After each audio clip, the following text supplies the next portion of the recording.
Trump is off the Colorado ballot. Everybody except Joe Biden's off the primary ballots in Massachusetts and Florida. Is this a crisis for democracy, or is it, as is being claimed, a descent into war? Or is war just the latest threat to assert control? Let's get into it.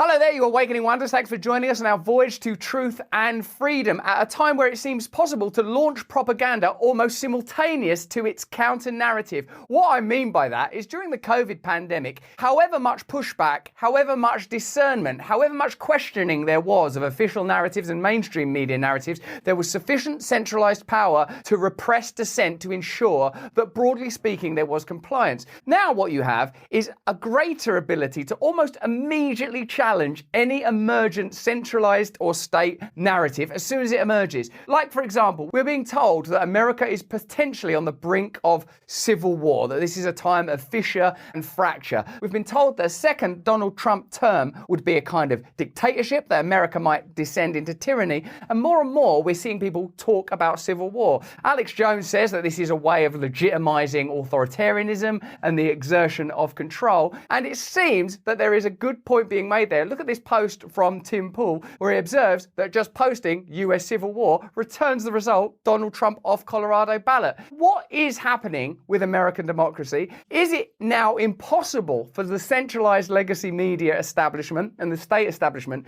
to launch a narrative and for it to stick, precisely because now of independent media spaces where we're involved in an immediate direct discourse with you? So as soon as an idea like Trump's going to be the worst dictator since Hitler is out there, people are able to say, wait a minute, he doesn't have a paramilitary, or, well, what about the kind of abuse and overreach of power within the Biden administration, and aren't they using the threat of Trump as a dictator to avoid culpability for their own slide towards different types of authoritarianism? And this threat of civil war is almost immediately being met with counter-narratives. You'll see this all the time, like with the UFO stories. The UFO stories launch and people are like, oh, this is fascinating. A Congress and the Senate finally taking UFOs seriously. Oh, this is just to distract us from the Hunter Biden hearings. It's such an interesting media space. And this civil war narrative is, I think, the latest example of how the Trump-Biden story is playing out and the inability to control the public sphere. And of course, Hollywood are making a movie about it. 19 states have seceded. The United States Army ramps up activity. The White House issued warnings to the Western forces as well as the Florida Alliance. The three-term president assures the uprising will be dealt with swiftly. Let me know if you want to try anything on. Are you guys aware there's like a pretty huge civil war going on all across America? We just try to stay out. With what we see on the news, seems like it's for the best. And of course, the legacy media are amplifying the idea that war, the language of war, and the framing of war is appropriate. Have a look at this section from Morning Joe, where confederalism is discussed. And immediately, as soon as you start thinking about war, particularly civil war, you have to consider a state of emergency and the kind of actions and measures that could be undertaken and legitimized in a state of emergency. To the Republican candidate's argument that this should be, the voters should have the say and not the courts. Why are you standing with Confederates who betrayed this country? And this is what they're standing with, is the spirit of those Confederates rather than the Americans who came together after a long and brutal civil war that was fought to keep the Union together, and clearly saw a threat in ex-Confederates running for office, so much so that they amended the Constitution. That's a fascinating piece of framing. A softball question is lobbed up. Why shouldn't the voters be able to decide whether or not to elect Donald Trump? Why should we just go along with a piece of legislation? And the pundit dutifully says, why would you stand with Confederates, insurrectionists, and then claiming that it's in order to protect democracy? Indeed, when we're discussing dictatorship, which we frequently are on this channel, I think it's important to hold in mind that the type of dictatorship that seems more likely to me is a kind of technological, bureaucratic dictatorship that presents itself to us, the electorate, or the consumers, however we're regarded now, as a kind of safety measure, a protective prophylactic from the ever-present threat of populist demagogues and dictators. We would have been having an election, but bloody hell, these insurrectionists, they get in there and ruin it. Well, what's your excuse in Florida, where Joe Biden is the only candidate on the primary ballot, or Massachusetts, where Marianne Williamson, is she also a terrible populist dictator? It's becoming increasingly clear that any dissenting voice, whether it's Bobby Kennedy or Marianne Williamson or Donald Trump or Vivek Ramaswamy or people in the culture, Elon Musk, myself, Joe Rogan, any time that there are dissenting voices that get, any traction at all, I'm certainly not putting myself in the same category as those heavy hitters on a global stage, there's a massive response and the legitimization of shutting down that voice. What would be required to shut that voice down? And then they answer that question. Well, if this person was guilty of this, and we just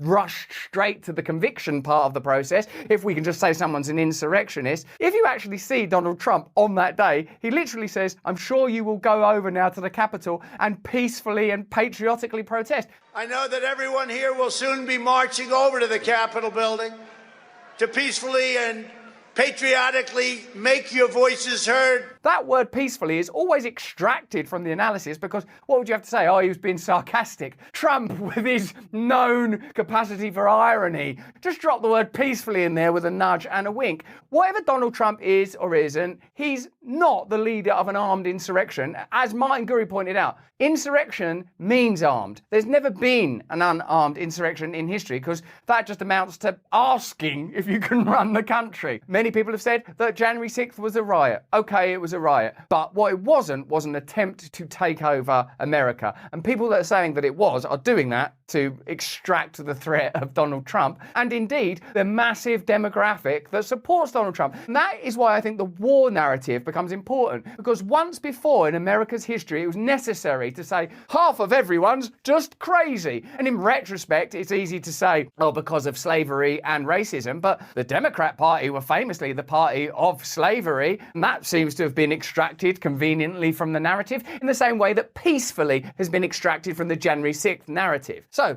let's have a look at what we're dealing with here. Is it war or is it a new tool for propaganda? All empires fall. That's the ominous tagline for Civil War, a Hollywood movie to be released in April. As the title suggests, it depicts a second American War of the States. A bombastic trailer clip hints at the chaotic violence and destruction unleashed in the wake of conflict between the federal government and some vague rebel faction, the unimaginatively named Western Forces. It's an unrealistic and frankly absurd political fantasy of the near future, but that hasn't stopped much of the liberal commentariat taking to the proverbial fainting couch after watching it. Chilling and scary, said Entertainment Weekly. Shocking, said People. Dare you to watch Civil War trailer without hyperventilating, wrote Den of Geek. Already when it's been framed in that way, you start to see, oh, this is a cultural artifact that's being used to mobilise fear. Even if you take away the agent of fear, it could be a foreign war campaign, it could be religious tension and conflict around the world, it could be ideological and cultural conflict between people with progressive or traditional perspectives on identity and culture and the family and a whole raft of issues. The important endpoint is fear. The more that we're afraid, I'm speaking from personal experience, the less able we are to be kind of discerning, stoic,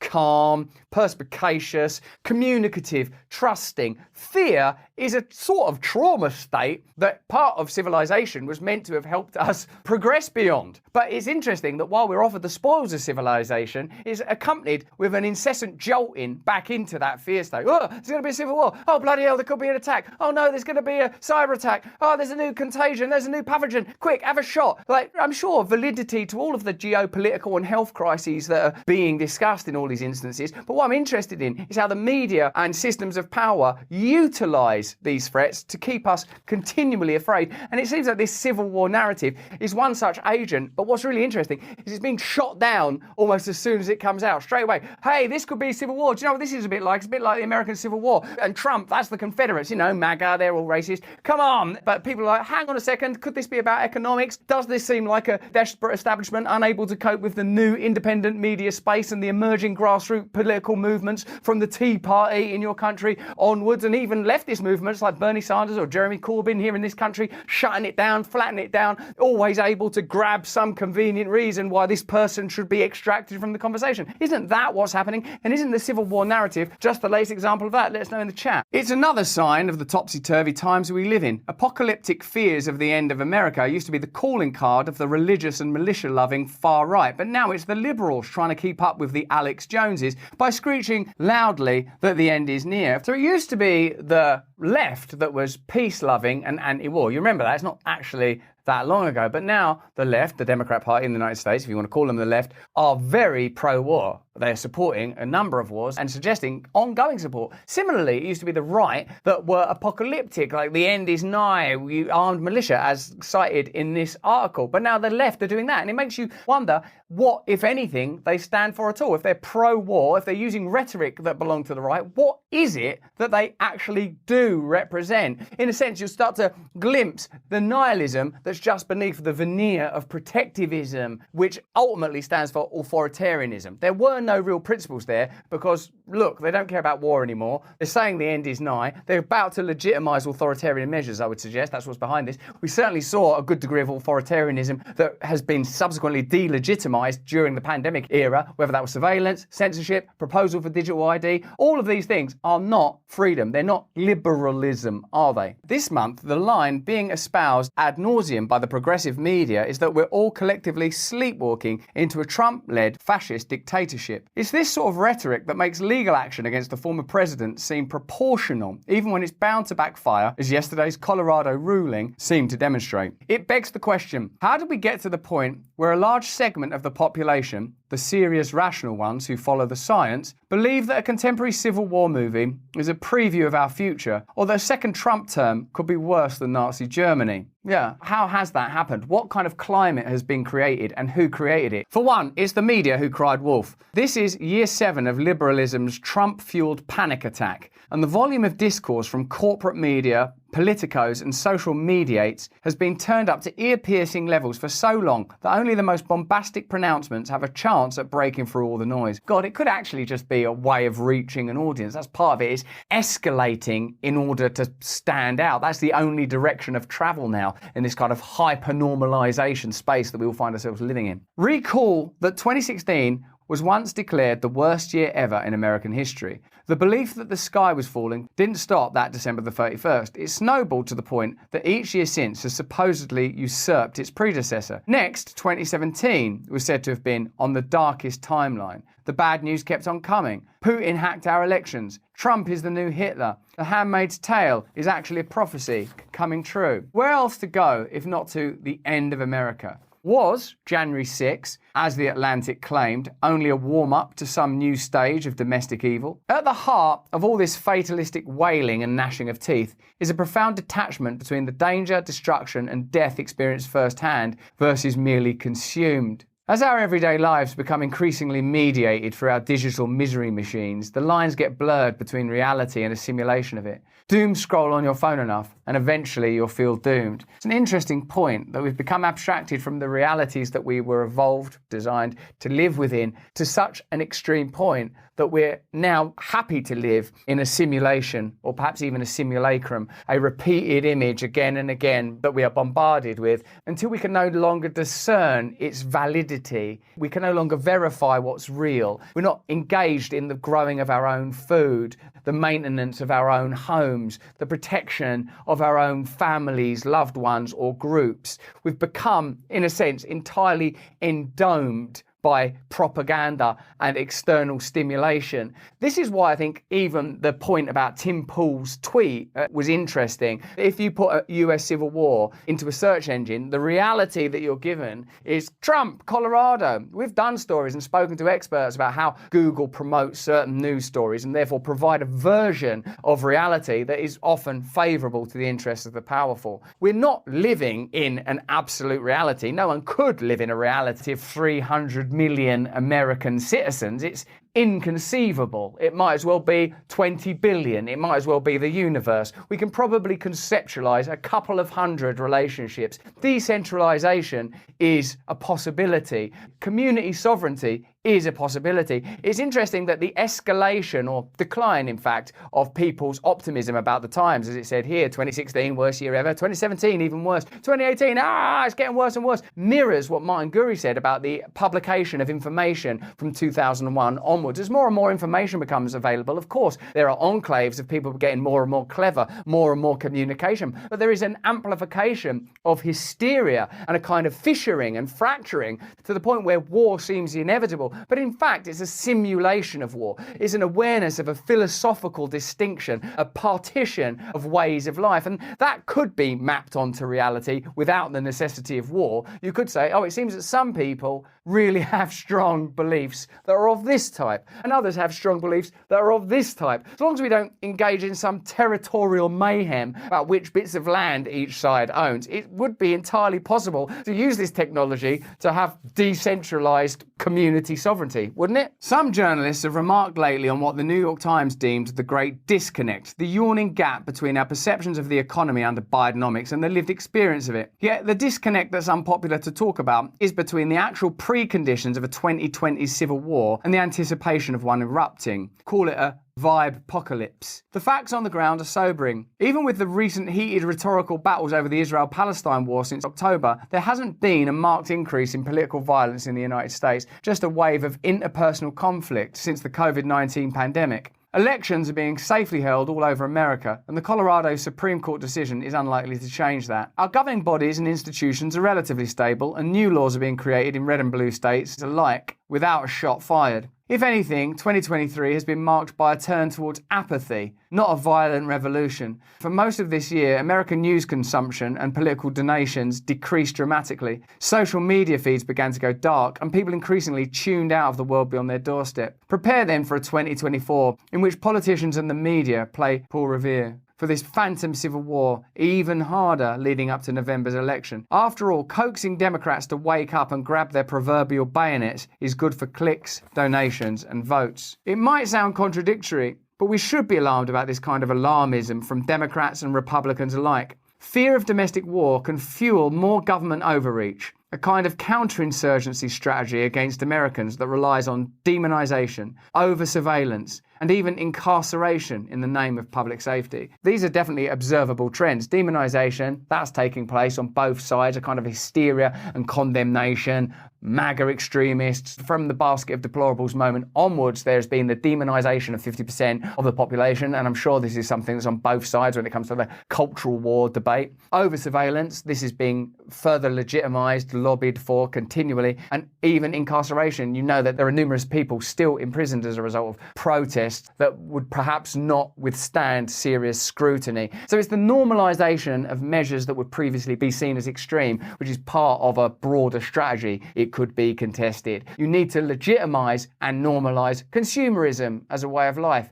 fear as a state of mind, division and condemnation as an ordinary stance. Even in our lifetimes, we've gone from, my uncle's a bit right-wing, to we can't speak to that, but it's become militant, militarized and catastrophized even in a decade. So clearly something is happening. In Atlanta, fear of left-wing activists protesting the construction of a new police academy led to draconian measures from the state, such as the arrest of concert goers at a music festival for domestic terrorism. Those measures were taken by a Republican-controlled state and a Democrat-run city. My sense is, as this example shows, Republican state, Democrat city, that both political establishment parties benefit from this increased state of fear and tension. And in making a choice between the Republican and the Democrats, you're making a choice about as serious as you are when you choose between Pepsi and Coca-Cola, or McDonald's and Burger King, in an increasingly commodified culture where the results are all sewn up, where you're a consumer consuming bad food and sugary drinks and essentially facile political ideas. I'm furiously this one. I'm religiously that one. When in fact, as that example shows, and as many bipartisan movements towards war and war funding demonstrate, ultimately you're voting for the same thing. Ultimately, however, it's fine to go to the theatres to watch a fantasy war play out on the big screen. It's America's pastime. Just keep in mind that this one will likely be about as relevant to current day politics as Marvel's Captain America Civil War. So it seems that the idea of civil war is being used to metabolize a kind of sense of cultural tension, to move us in the direction of legitimizing centralized authority yet further, whether it's of a Republican or Democrat persuasion. The electorate, to some limited degree, will determine. It seems to me that whenever a word starts to be proliferated throughout a culture, it's a demonstration of an idea or a trend. I suppose that's obvious. And what we're seeing now is a movement from Trump as dictator, who there is a war burgeoning. And it perhaps says more about the way that the media behaves, the way that social media behaves, the desire to create immersive experiences for us that in a way distract us from reality rather than engaging us with it, that is beneficial to a centralized authoritarian state that requires as its kind of fuel our ongoing fear.